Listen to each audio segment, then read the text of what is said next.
अब बारी आ गई भाई आज के वो बिग स्टॉक्स की। बिग स्टॉक्स पे जाऊं उससे पहले एक काम करता हूं, थोड़ा सा फ्लैशबैक में ले चलते हैं। पिछले कुछ दिनों में जो बातचीत हुई थी उस पर आता हूं, उसके बाद आज की कड़ी, आज की थीम, आज के बड़े स्टॉक्स पे चर्चा। मैं नजर रखूंगा आयशर मोटर्स पर, और उस पर मैं नजर रखूंगा नेगेटिव साइड पर।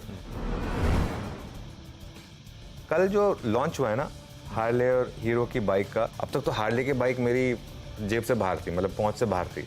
अब हार्ले की बाइक मैं अफोर्ड कर सकता हूँ। मुझे लग रहा है आज आयशर मोटर्स पर शायद थोड़ा सेलिंग प्रेशर आ सकता है। ये मेरी थॉट प्रोसेस है, इसलिए आज आयशर को हम रेड में रखेंगे। 5.5% के फॉल के साथ दिन के निचले स्तरों पर आयशर मोटर सोफार कामकाज करता हुआ दिखाई पड़ रहा है। मार्केट इज सरप्राइज हर्षदा, देखिए 2.33 लाख का बहुत कॉम्पिटिटिव है ये बहुत प्राइस। ज्यादा कॉम्पिटिटिव है ये तो। आप सीधा आयशर के मुंह से निवाला छीनने वाली बात हो गई है। आयशर मोटर्स का भी इंटरडे लेकर आइए। बजाज ऑटो तो खैर सर्च कर ही रहा है, तो बजाज और हीरो मोटोकॉर्प ये दोनों के दोनों अब क्लियरली इस मार्केट में घुसने की कोशिश करें जहां पर आयशर का दबदबा रहा था।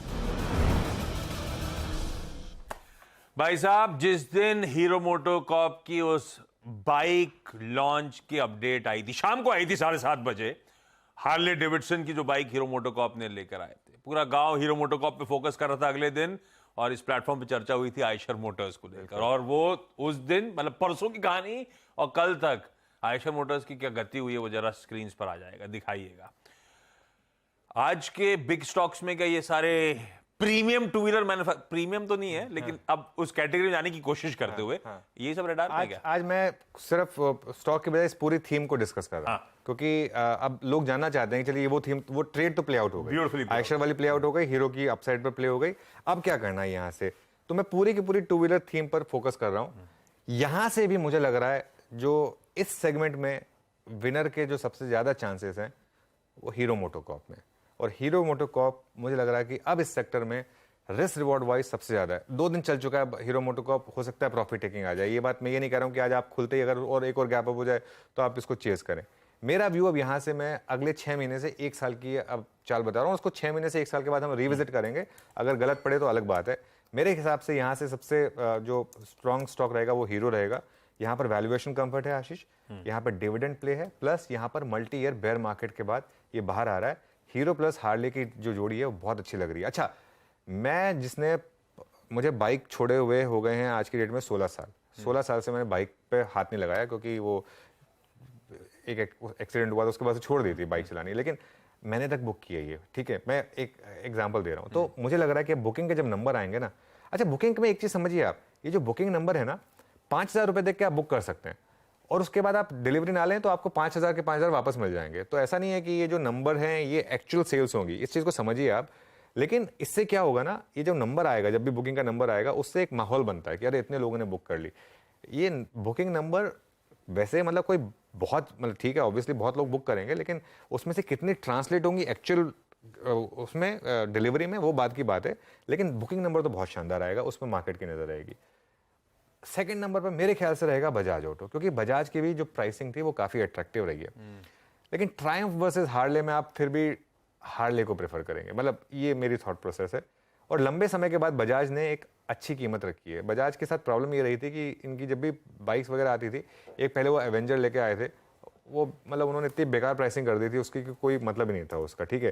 तो लेकिन बजाज के साथ प्रॉब्लम क्या है कि इनका एक बहुत बड़ा जो आउटलायर है वो है एक्सपोर्ट्स इनके बीच बीच में अप डाउन करते रहते हैं। तो इसमें यहाँ पर एक तड़का आ जाता है। हीरो प्योर एक डोमेस्टिक प्ले, इसके लिए हीरो मुझे लग रहा है कि शायद एक क्लीनर प्ले है। आयशर मोटर्स, अब आयशर मोटर्स 2 दिन में 10% गिर चुका है। मेरे ख्याल से जो bulk of the price correction है ना, प्राइस डैमेज, वो ओवर हो चुका है। बीच बीच में हो सकता है आयशर रैली भी दिखा दे आपको, लेकिन अब आयशर में क्या होगा, कुछ टाइम के लिए टाइम कंसोलिडेशन है। यूबीएस से एक रिपोर्ट आई है, उन्होंने रॉयल एनफील्ड का प्राइस अर्निंग्स घटाया है, सब घटा रहे हैं। 18 टाइम्स का था उसको 16 टाइम्स कर रहे हैं। क्यों? क्योंकि हमने जो उस दिन भी बात कही थी कि 43% ग्रॉस मार्जिन पर 90% मार्केट शेयर बहुत टाइम तक टिकने वाला नहीं था। ये बाकी प्लेयर्स को रियलाइज हुआ और बाकी प्लेयर्स ने अब एकदम सही एंट्री मारी है यहाँ पर, तो ये हो गए। इन सबके बीच में एक जो प्लेयर था जो इस मामले में कहीं नहीं है, जो लेकिन सबसे बेस्ट आउट परफॉर्मिंग स्टॉक रहा है पिछले 1 साल का, वो है टीवीएस मोटर। लेकिन टीवीएस क्या है, टीवीएस पूरा का पूरा ईवी प्ले है टीवीएस, और टीवीएस वैल्यूएशन वाइज सबसे एक्सपेंसिव है। तो ये मेरा एक एनालिसिस है पेकिंग ऑर्डर के हिसाब से। मुझे लग रहा है हीरो नंबर 1 पे रहेगा, नंबर 2 पे शायद बजाज रहेगा, नंबर 3 पे शायद टीवीएस रहे, और आयशर मोटर्स जो है वो नंबर 4 पर रहेगा। एक और चीज़, लेकिन इतिहास में अगर आप जाएंगे तो पहली बार आयशर के लिए कंपटीशन नहीं आया है। हो सकता है कि वो इस कंपटीशन को नेगेट कर दे, लेकिन क्योंकि इस बार 2 बड़े प्लेयर्स काफ़ी सोच समझ कर एक अच्छे पार्टनरशिप के साथ आए हैं, इसलिए शायद एक डिफरेंस होगा। एक बहुत इंटरेस्टिंग बाइट सुनाते हैं आपको जो कल राजीव बजाज ने बोली थी, एक बार वो बाइट लेकर आइए। As far as Royal Enfield is concerned, I say to people that in the US, when the bank robber Willie Sutton was asked, why do you rob the bank? And he said quite simply, because that's where the money is. तो वो ये पूछा इन्होंने कि भाई money is with Eicher, और जहाँ money है उसको रॉब करना है। तो रॉबर जो है वो बैंक ही रॉब करेगा, और क्या रॉब करेगा, तो हम और क्या रॉब करेंगे, आयशर मोटर्स को ही रॉब करेंगे। ये कल बहुत अच्छी बात बोली राजीव बजाज हमेशा ऐसे ही गजब। ठीक है भाई, ऐसे कंपटीशन में वही आदमी गवाता है जिसका बाजार है। बाजार किसका है? रॉयल एनफील्ड का प्रीमियम में 90% मार्केट शेयर है, तो थ्रेट उसी के लिए सबसे बड़ा बना हुआ है। ध्यान रखिएगा, ये 250 सीसी प्लस का जो बाजार है ना, ये है बहुत मिनिस्क्यूल, पर इसमें तगड़े एक्सपेंशंस हो रहे हैं। मेरे ख्याल से जिन्होंने नहीं सोचा था वो भी खरीदा। अनुज ने मेंशन करा, इन्होंने एक बाइक बुक कर दी जो सोचा नहीं था 14-15 साल में, लेकिन एक झड़ी में कर डाली। गावस्कर ने बुक कर डाली। मेरे ख्याल से ये सब वो नहीं थे जो 2250 सीसी प्लस में कोई गाड़ी खरीदने आने वाले थे। इसे कहते हैं मार्केट एक्सपेंशन। वो भी हो रहा है, ये ध्यान रखना है हमको। और ये मार्केट था नेसेंट, इसमें सिर्फ रॉयल एनफील्ड था, जो 2 प्लेयर्स थे, हाइनेस और मेरे ख्याल से जावा, जो उसमें एंटर कर रहे थे, दोनों डेंट नहीं कर पाए थे। अब जो दोनों प्लेयर्स आए हैं वो बहुत अट्रैक्टिव प्राइस पॉइंट्स के साथ उतरे हैं, और इसीलिए चैलेंज बढ़ रहा है। वैसे ध्यान रखिएगा, ट्रायम्फ हम लोग के हाल ही जहन में है, ट्रायम्फ जो ऑफर कर रहा है उस भाव में वो क्लास है, वो कंपैरिजन शीट्स आपकी स्क्रीन्स पर है। बेहतर प्रीमियम कैटेगरी, बेहतर इंजन सीसी, सब कुछ ट्रायम्फ ज्यादा डिलीवर कर रहा है, और प्राइसिंग बहुत अट्रैक्टिव रख दी है। लेकिन ये सच है कि हम सब दिमाग जहन में हार्ले ही सोचते हैं, और जावा से नहीं कंपेयर कर सकता। हाँ, वो आई थी लेकिन वो हाँ मतलब डेंट कर ही नहीं पाई, हाइनेस नहीं कर पाई। हाँ वो ये अलग है, हार्ले ट्रायम्फ अलग है। मतलब गावस्कर, ये कंपैरिजन प्लेट देखकर कुछ अफसोस नहीं कि हार्ले बुक कर दी, ट्रायम्फ नहीं करी?